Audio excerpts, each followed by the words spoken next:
With the WINN FM News, I am Kevin Brown. And I am Yolana Weeks. Our top stories. Police officer in St. Kitts raises concerns over traffic congestion outside ICCS. Your Rhythm is non-stop, encourages Flow Scholarship recipients to continue on a path to greatness. NEMA Housing and Shelter National Subcommittee Chair on Importance of Disaster Safe Havens. CARICOM observers note peaceful and smooth elections in Guyana. Grenada health officials raising alarm as a spike in influenza and COVID-19 cases follow the 2025 carnival season. Internationally, monsoon floods devastate Punjab's crops, millions at risk of food crisis. Now, the details. The Flow St. Kitts Nevis annual Secondary Schools Scholarship Awards ceremony was held on Wednesday morning, September 3, 2025, at the Solid Waste Management Corporation Conference Room, where students, parents, and educators gathered to celebrate the achievements of this year's recipients. The initiative, sponsored by Flow, aims to support the educational development of young people and foster future leaders for the island. During her remarks, Flow's country manager Lorraine Mitchell expressed pride in the company's continued investment in education. She emphasized that the program is not only about financial assistance, but also about inspiring students to reach their full potential. This year's theme, Fueling Our Nation's Rhythm Through Youth Empowerment, 37 years of Flow Scholarship Program, captures the very essence of today's celebration. Our twin islands have a unique rhythm of resilience, creativity, and determination. At Flow, we are proud of keeping that rhythm alive, not only through seamless and affordable connectivity, but through intentional investments in education and in our nation's youth. Our recently launched campaign, We Keep Your Rhythm Flowing, ties beautifully to this. Just as we work to maintain a network that works tirelessly to stay steady and reliable for you, this scholarship program fuels your rhythm, giving you the momentum you need to keep moving forward, no matter what the challenges are. Under the guiding theme, Mitchell also encouraged the recipients to keep the momentum, to keep pushing and striving for greatness. Over the past 37 years, Flow has proudly invested in the lives of hundreds of students and their families. This program began in 1988, and since then, we've seen scores of young men and women go on to achieve greatness, some becoming leaders in their professions. Think medical specialists, legal professionals, politicians, others creating opportunities for their own communities. To our new awardees, that is the legacy you are now a part of. I want to recognize that this is not just financial support. It is Flow's vote of confidence in your potential. Take pride in being selected, but also accept the responsibility it carries. Stay focused, stay curious, and keep a positive attitude, because your mindset will shape your success. The new inductees include Michaela Del Sol, Keon High School, Azariah Herbert, Keon High School, Jadiana Doctrine, Charles E. Mills Secondary School, Desrian Williams, Dr. Denzel Llewellyn Douglas Secondary School, Desonique Blackmore, Verchilds High School, Daniela Jarvis, Bastia High School, Xavier Agard, Washington Archibald High School, Samuel Grant, Charlestown Secondary School, T. Vern Herbert, Charlestown Secondary School, and Jamoya Smithen, Gingerland Secondary School. Besides the new inductees, Mitchell also recognized several scholars whom Flow continued to support and congratulated its graduates who completed their tertiary studies. To those already in the program who continue to excel both academically and personally, we say thank you. Your achievement reminds us why this program matters. And to our graduates who have completed their tertiary education, congratulations. Your success is proof of what this opportunity can spark, and I urge you to continue raising the bar for yourselves and others around you. For us at Flow, this program continues to be one of our proudest contributions to the Federation. Beyond our products and services, we continue to invest in education, health, sports, and culture because we know that the nation's strength lies in the empowerment of its people. And when our people, especially the young, thrive, the entire Federation thrives. So as you continue on your journey, remember, your rhythm will not always be smooth. There will be times of challenge and times of triumph. But if you stay on course, believe in your dream, you work hard, your melody will inspire generations to come. Education officials were also in attendance, highlighting the partnership between the private and public sectors in advancing education. Dr. Jeffrey Hanley, the Minister of Education St. Kitts and Nevis, commended Flow for its ongoing commitment, noting that such collaborations are essential for creating opportunities for young people. He urged the students to make the most of the opportunity and to lead, innovate, and uplift. As Minister of Education, I am deeply encouraged when corporate partners like Flow step forward to invest in the future of our nation, not just through technology and infrastructure, but through the lives of our young people. Flow has demonstrated year after year that corporate social responsibility is not just a slogan, but a lived value. Over 350 students have benefited from this program, receiving not only financial support, but also the encouragement to dream bigger and reach higher. Today, under the inspiring theme, Fueling Our Nation's Rhythm through Youth Empowerment, we celebrate more than just scholarships. We celebrate possibility. We celebrate the rhythm of progress, the beat of ambition, and the melody of hope that flows through each of our young scholars. To the students receiving awards today, this is your moment. You are stepping into a new chapter of your academic journey, and I urge you to embrace it with courage, curiosity, and commitment. You are the heartbeat of our nation's future, and we believe in your potential to lead, innovate, and uplift.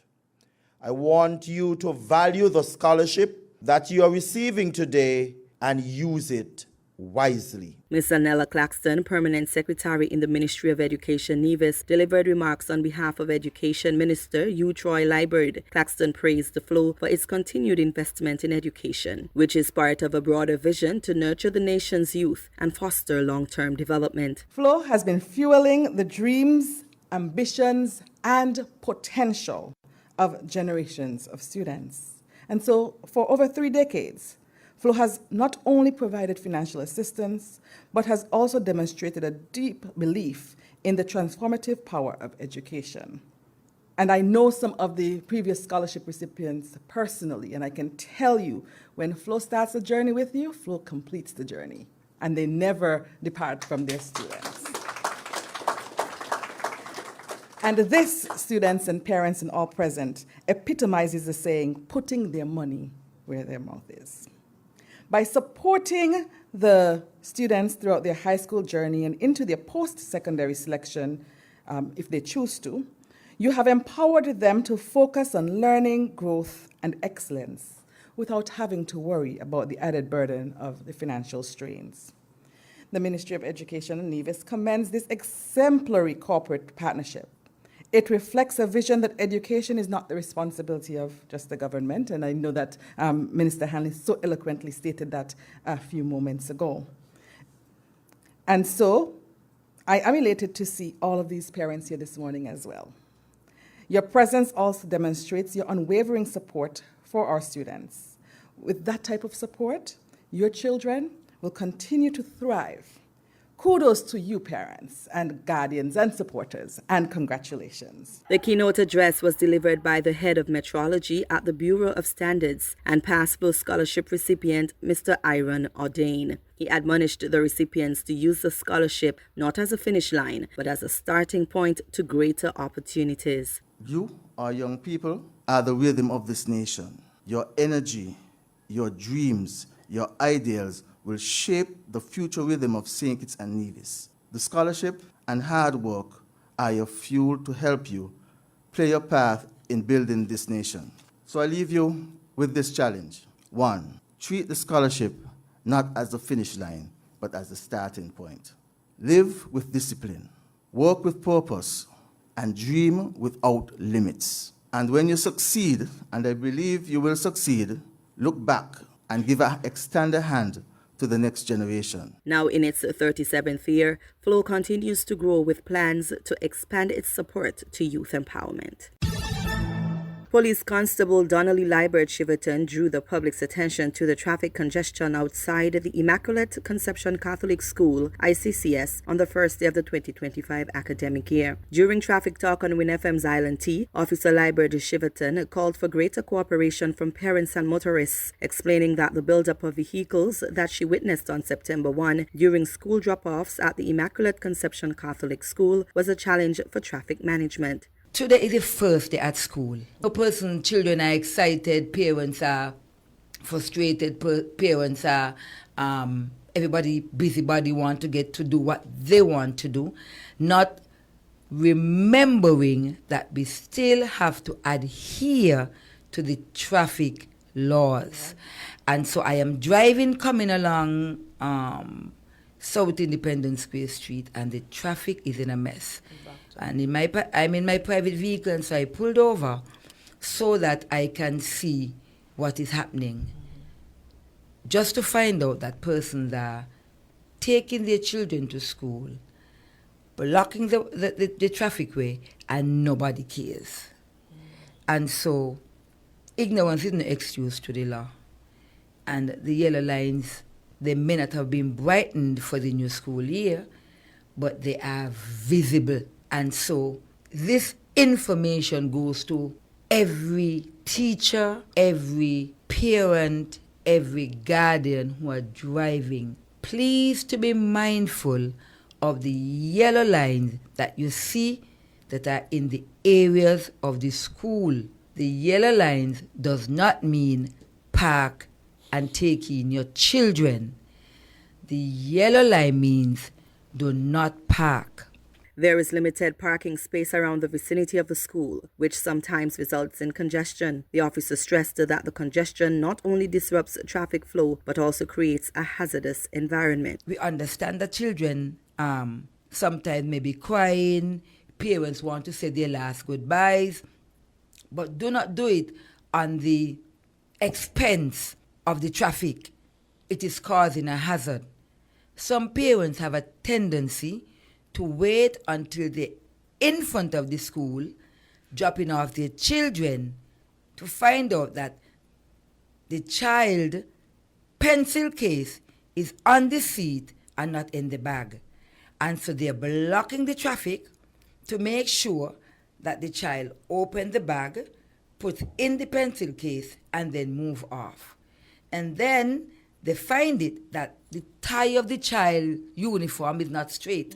And so this is the perfect time to fix it while you're causing a hazard with the traffic. And so we're asking the general public, please to be mindful of these. They may sound petty, they may sound small.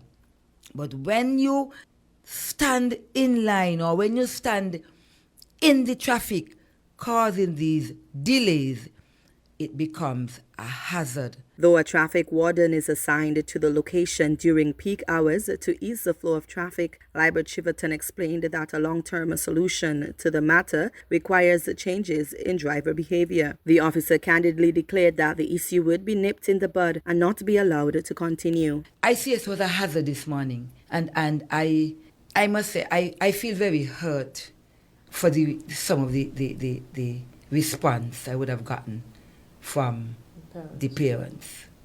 No remorse, no respect.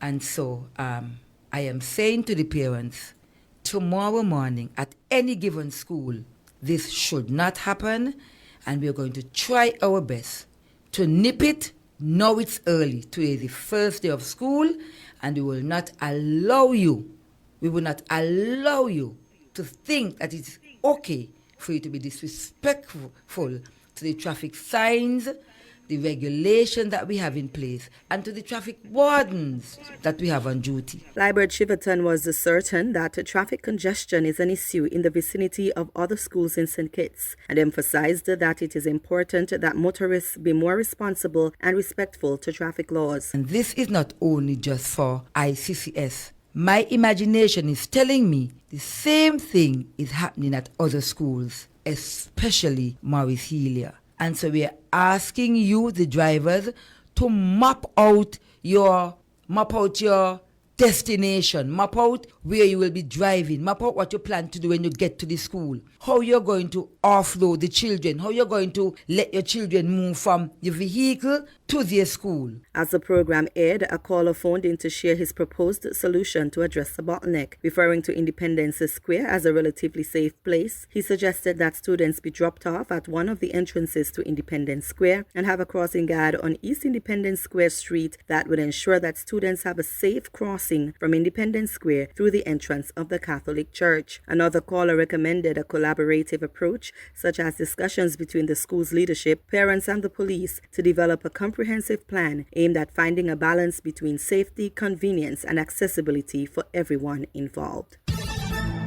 Preparedness during the 2025 Atlantic hurricane season continues to be advocated for by local and regional disaster management officials, as the region is currently in the peak of the season. So far, the 2025 Atlantic hurricane season has included storms Andrea, Barry, Chantel, Dexter, Hurricane Erin, the strongest storm reaching Category 5 and impacting the Eastern Caribbean for the season, and Tropical Storm Fernand. While a storm has not directly impacted the Federation of St. Kitts and Nevis for the season, it is essential to have infrastructure in place to accommodate any potential effects of a storm's passage. On episode 4 of NEMA's From Danger to Safety, it focused on one of the often overlooked disaster preparedness resources, emergency shelters. Valentine Lindsay, chair of NEMA's Housing and Shelter National Subcommittee, revealed what goes into preparing shelters, the challenges faced, including vandalism, and how the general public can contribute. Lindsay dissected the aspects that go into designating a center. We probably can do it this way. We would have examined a church in Sandy Point, ecclesiastic faith church, because what we recognize, Sandy Point, the capacity for Sandy Point is not what it ought to. So we had to go and look for new areas. And so the church building is one area that we looked at. First, we'll have to consider whether it has the space, the square footage. Then we also would have to look at the number of bathrooms and whether if persons were to use the shelters, we can divide the space into two, for male and for female. And those are the things, some of the things that we look at. We also have to look at whether it has wheelchair accessibility. Looking at this one here, this is one of the things that we'll have to do to improve this shelter here, to have wheelchair accessibility. We also have to look at whether there are any water harvesting or water storage on site. And we also have to look at whether there is, the type of roof and how it is built and so forth. Well, some of the centers for persons who need special needs, some of the centers are already equipped with railings in the bathrooms, railings in the shower, railings in the toilets, and also some of them have the toilet seating. Some is a bit raised in order to accommodate persons who would need those support. NEMA's Housing and Shelter National Subcommittee begins assessment for the centres from the start of the year, which may take 3 months to complete. After assessments, the subcommittee would send reports which would ultimately be reviewed by the National Security and Finance Ministries for allocation of funds for any necessary repairs or renovations to the shelters, ensuring that they are ready in case of a disaster. How can the public help in maintaining the shelters? The public can play an vital part to assist the committees, or not even just the committees, but the nation, to instill in their children the need of nation pride, the need to have nation pride, the need to value public assets, and also to encourage their children, because I cannot see really adults doing this. So it has to be the young ones among us So I believe that the public need to engage a conversation with their children, especially in those areas, those communities where we have the centers have to be closed down simply because they are vandalized. So I think the awareness and education is something that we would have to do. So those organizations within their portfolio, within their program, they may need to look at that as well so that they can assist in educating our nation. Lindsay shared that there are some shelters that need to be repaired, and the subcommittee continues to work to ensure they receive the necessary attention. Yes, there are a number of shelters based on the last list that we would have submitted need some work to be done, and we would have had one of our persons, Ms. Roberts, who is in community development. She is the project officer there, and so based on her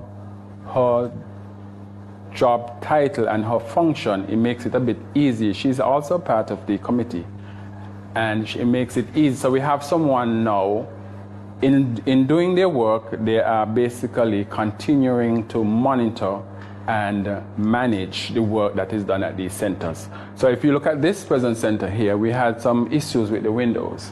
And now you can see that we're not just putting windows here, these are security guard windows. So they can take some sort of, they are protected in terms of hurricane graded. And so this is what we are doing now. I think St. Paul's, we have some windows to change in St. Paul's as well.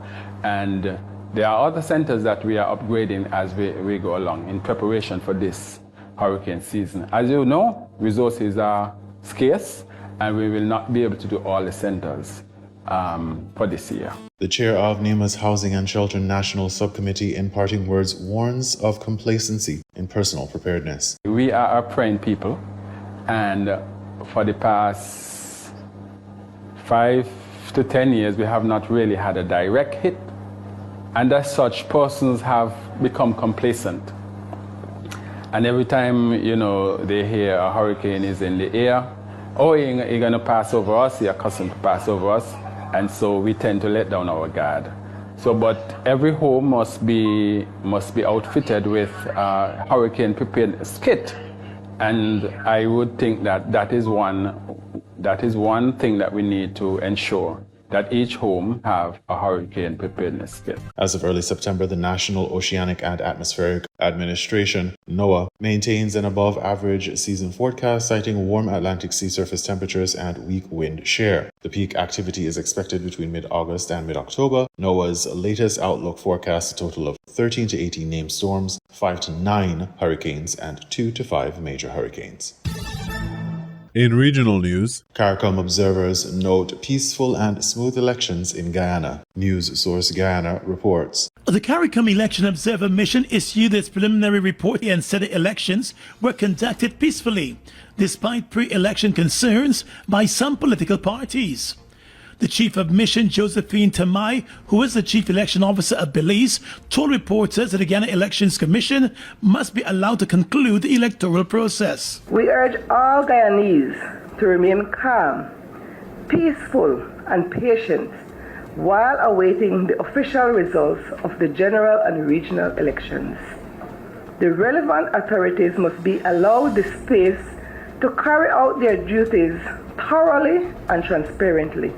Now more than ever, Guyanese must stand together and put country first. Remember that the strength of the nation lies in its unity, resilience, and commitment to the democratic process. Tamai is leading a 10-member mission which has been in Guyana since the 26th of August, observing the electoral process. On Monday, the CARICOM team observed the election process in regions 3, 4, 5, 6, and 10. A total of 324 polling stations were visited. Tamai said based on the mission's preliminary findings, the elections were smoothly conducted in a peaceful environment, and the Elections Commission ought to be commended for a job well done. The CEOM is of the view that on election day, voters were able to exercise their franchise in a peaceful and orderly manner without significant incident. The team observed no signs of intimidation, harassment, or campaigning intended to influence or obstruct the democratic process.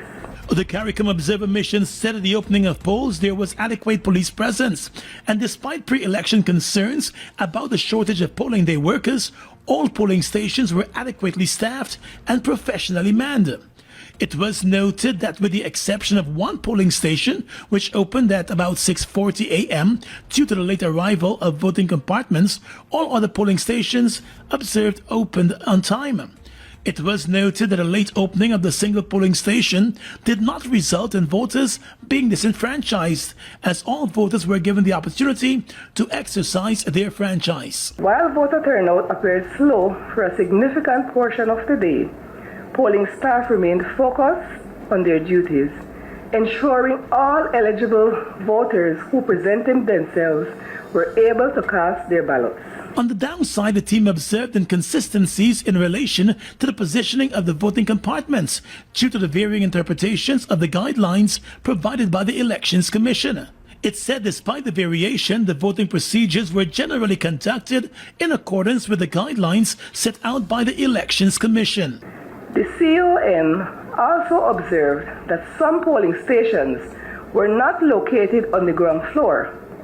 This presented a challenge for elderly and disabled voters, which is an important consideration for future planning. Meanwhile, even as the tabulation process unfolds, Samai said the CARICOM Election Observer team is pleased with the legislative changes that were instituted for the uploading of the statements of poll to GCOM's website to improve transparency in the process. The team will wrap up its mission tomorrow and depart Guyana. A comprehensive report on the country's elections will be submitted to the CARICOM Secretariat in the coming weeks. Grenada health officials raising alarm as a spike in influenza and COVID-19 cases follow the 2025 carnival season. Grenada Broadcasting Network has that story. The Ministry of Health has confirmed an increase in influenza and COVID-19 cases on island, linked to the influx of visitors during the recently concluded 2025 carnival season. Chief Medical Officer Dr. Sean Charles noted that while COVID-19 was never eradicated, it is common to see a rise in influenza cases around this time of the year. He urged the public to remain mindful of the serious health impacts, especially with the official opening of the new school year. What is of great concern to us is that all of this coincides with the opening of schools. And we all know what happens during the opening of schools. We have children from all around the world congregating in classrooms, and this tends to accelerate whatever is circulating, it tends to accelerate the spread around the island. So, the Ministry of Health thought it, prudent to advise that, listen, we are seeing a rise in the number of cases of, acute respiratory infections. And in addition, we have seen a rise in the number of cases of COVID-19 as well. Dr. Charles added that although there have been no reported spikes in hospital admissions for respiratory infections, it does not mean individuals are not at risk. Young children, especially those under 5, pregnant women, persons with chronic health conditions, all of these individuals are at increased risk for severe illness. Anyone whose immune system is not as strong as a result of one condition or the other, these persons are all at risk for severe illness should they become infected, not just with COVID, but even with other flu viruses such as influenza and respiratory syncytial virus, etc. He reminded the public to adopt proactive and precautionary measures to help reduce the spread of these viruses. Sometimes the most common interventions are the most effective. So one person's hand washing, extremely important, right? It's very important to wash hands, to avoid contaminating oneself. If one is sick, cover your cough and your sneeze, use tissue, dispose of it properly in a bin, wash hands afterwards, or use alcohol-based hand sanitizers. These are important. If you're sick, seek medical attention. Try not to expose others. Now, for the flu in general, our Ministry of Health generally brings in the vaccine against the the flu virus. Health officials are urging the public to remain vigilant, stressing that simple precautionary measures can go a long way in protecting families, classrooms, and the wider community. Rena Pierre Thomas, GBN News. We now bring you these international reports. Pakistan has issued an emergency alert, warning of more floods across Punjab province and Pakistan-administered Kashmir. This comes after a surge in the Sutlej River because of continuous heavy rains and water flowing in from India. Rescue teams in the region say that they're dealing with the worst floods on record. At least 881 people have died across the country since June. Meanwhile, in northern India, floods have killed at least 5 people as torrential rains continue to lash the Jammu region. The swollen Chenab and Tawi rivers have triggered landslides and damaged many roads. Officials say that the 10,000 people have been moved from the riverbanks in the capital, New Delhi. And large swaths of farmland are submerged underwater in the state of Punjab. Now, Punjab is divided between India and Pakistan, with 5 rivers that flow throughout the region. Heavy rains have caused 3 of the rivers to swell to exceptionally high levels, affecting thousands of villages. In Pakistan, all standing crops, including rice, sugarcane, maize, cotton, or vegetables, have been damaged. The United Nations has warned of a looming food crisis. And in India, crop damage has been recorded on some 148,000 hectares of agricultural land due to the flooding. Millions of people in the Punjab state depend on farming and livestock, raising concerns about rural livelihoods. The state is also known as the Food Bowl of India. Joining us now to discuss this is Devinder Sharma. You're an agricultural and food security expert. You join us from Chandigarh in India's Punjab region. So beyond the lives lost, we just started explaining that this is also terrible news for a vital crop-growing region of India. How do you assess the damage? Well, as you rightly said, Punjab is the food bowl of India, and the damage to the standing crops is enormous.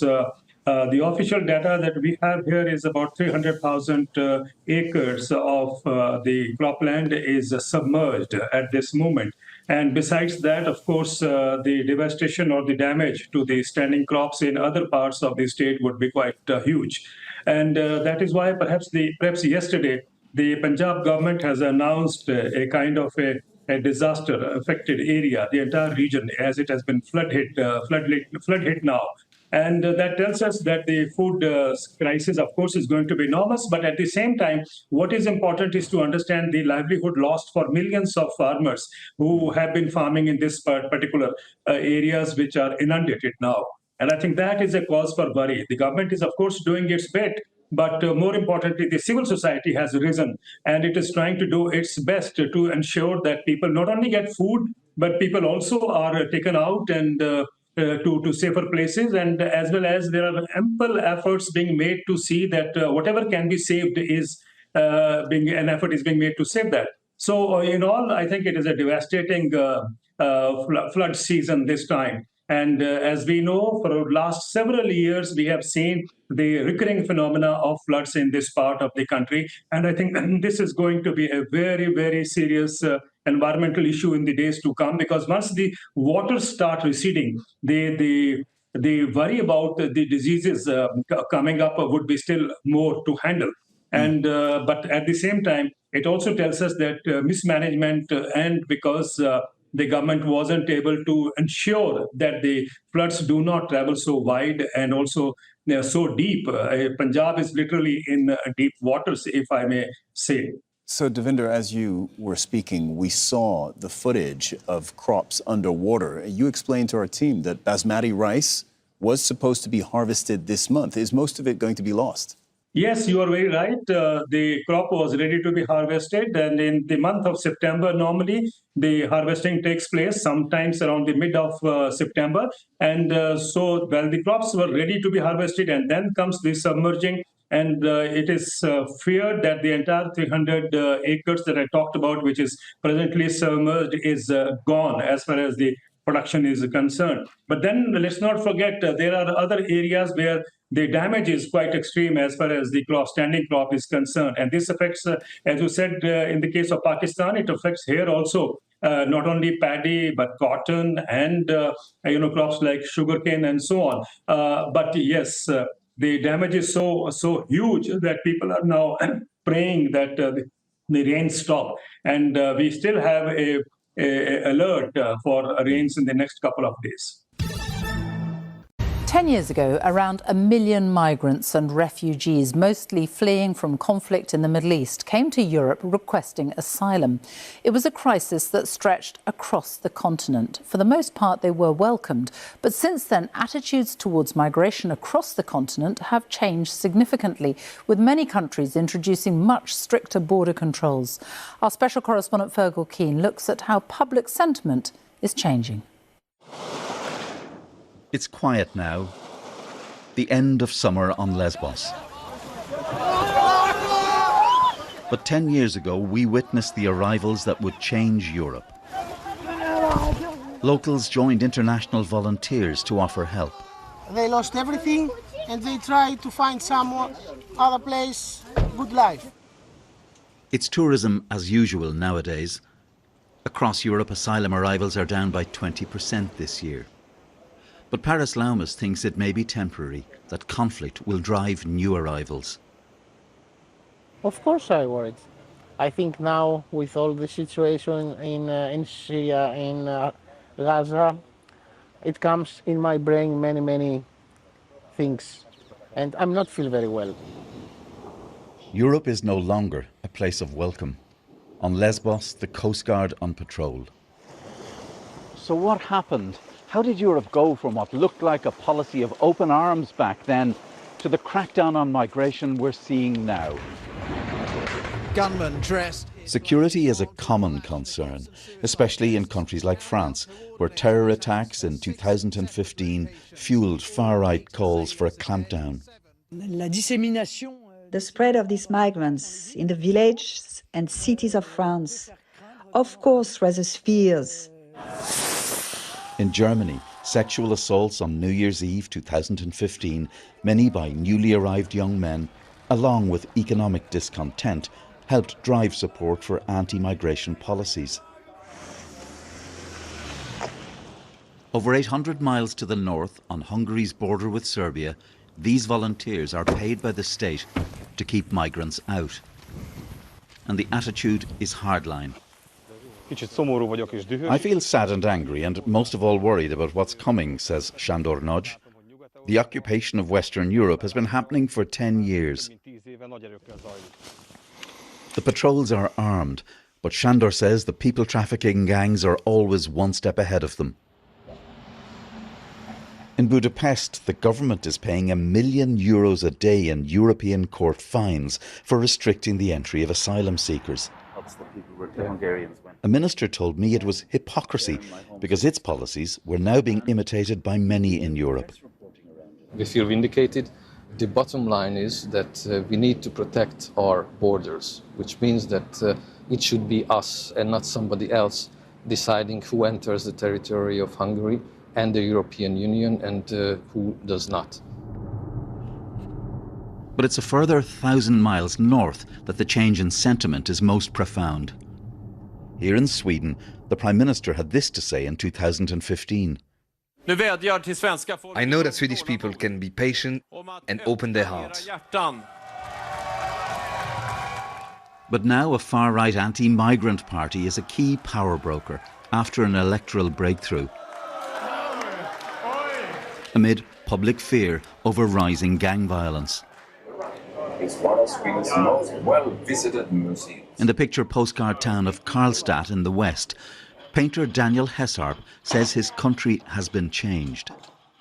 We see it's the statistics of the crimes, who does it and such. So there you have the answer. You know, it's not. We didn't have this before in Sweden. People born abroad and their children born in Sweden are overrepresented in crime statistics. But Sweden's foreign ministry says low levels of education, unemployment, refugees' war trauma are all causes, not the fact of being a migrant. Syrian refugee Abdul Menem al-Sattouf says his family faces hostility and racist abuse. I first met him in 2013, trying to reach Europe with his son Hassoun. Why do you think it is? Why do you... Today, Hassoun is 13, and his mum says growing up in a country where she no longer feels welcome. The treatment has got worse. When I first arrived in Sweden, I learned the Swedish language. Then I entered their workforce. I worked in kitchens and as a cleaner and in childcare. I'm just like them. Back on Lesbos, freshly dug migrant graves. Among the 30,000 people who've died trying to reach Europe on different routes in the last decade. And while arrivals are down, the human desperation driving people to risk everything is the enduring and complex reality that won't go away. Fergal Keane, BBC News, Lesbos. You were listening to the WINN FM 98.9 newscast. Our top stories were: Police officer in St. Kitts raises concerns over traffic congestion outside ICCS. Your Rhythm is non-stop, encourages Flow Scholarship recipients to continue on a path to greatness. NEMA Housing and Shelter National Subcommittee Chair on Importance of Disaster Safe Havens. CARICOM observers note peaceful and smooth elections in Guyana. Grenada health officials raising alarm as a spike in influenza and COVID-19 cases follow the 2025 carnival season. Internationally, monsoon floods devastate Punjab's crops, millions at risk of food crisis. Thank you for listening.